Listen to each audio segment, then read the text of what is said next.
Hey everybody, it's Jeremy Bradley here, and it's time for the Speak Free Books Entertainment Wrap-Up presented by BuffBoyBrewing.com. JB's Entertainment Wrap-Up. Brought to you by BuffBoyBrewing.com. Need your daily or hourly fix of fresh-flavored coffee? Check out Buff Boy Brewing Company for unique blends from around the world. International tastes with the finest roasts at BuffBoyBrewing.com. Here's what's making news this July 18th. Did Stephen Colbert flapping his mouth about Trump and a CBS lawsuit settlement get him canceled? That's what people are wondering after the network announced on Thursday The Late Show has one more season before getting yanked off the air, and some suspect the writing was on the wall given Colbert's recent comments about the settlement. So let's rewind, okay? CBS recently settled a lawsuit with Trump after he sued 60 Minutes over the editing of a Kamala Harris segment.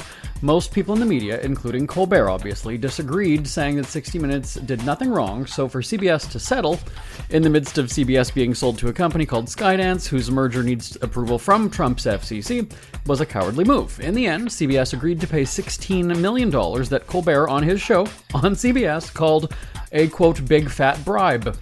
The show was on vacation for a couple of weeks and just returned on Monday, which saw Colbert debut a new mustache that he joked would make him unrecognizable to the execs so he could go unnoticed. Well, apparently they did. With the cancellation announcement, CBS said, "We consider Stephen Colbert irreplaceable and will retire the Late Show franchise in May of 2026.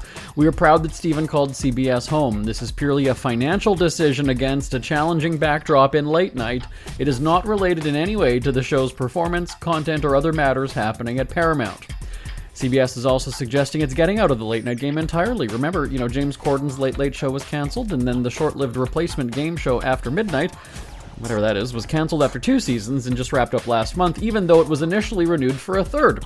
I should also point out that After Midnight was executive produced by Colbert, so he's lost 2 of his CBS shows. As for Thursday's Late Show, when Colbert made the announcement, he said, "It's the end of the Late Show on CBS. I'm not being replaced. This is all just going away. I do want to say that the folks at CBS have been great partners. And of course, I'm grateful to you, the audience, who have joined us every night in here, out there, all around the world." Now, of course, celebs were quick to respond to the news. Let's go to the tweets. Jimmy Kimmel, who's on vacation from his own late night show, said, "Love you, Stephen. Bleep you and all your Sheldons, CBS." Ben Stiller said, "Sorry to hear CBS is canceling one of the best shows they have. Wishing all the people who work so hard on that show all the best." Andy Richter said, "Stephen Colbert is profoundly good and deeply talented man with great staff and an excellent show. They all deserve better." John Batiste, who fled the show when his music career took off, he quit, right? Said, "The greatest to ever do it." Judd Apatow said, "My admiration and appreciation for you is bottomless. Excited to see what other brilliance you put into the world."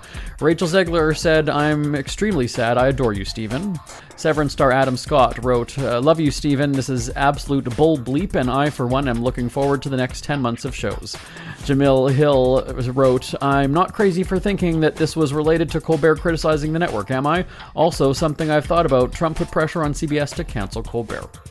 Remember, the Late Show franchise started over 30 years ago with David Letterman as host from 1993 to 2015, and Colbert has hosted for the last 10 years. That's Check of your celebrity headlines for this Friday, July 18th. I'm back next week right here on the Speak Free Books Entertainment Wrap-Up presented by BuffBoyBrewing.com. Till next time, I'm Jeremy Bradley. For a great cup of joe, there's one thing you should know. Your morning brew can also be playful. Buff Boy Brewing guys make the temperature rise. And you surely feel naughty when you swallow our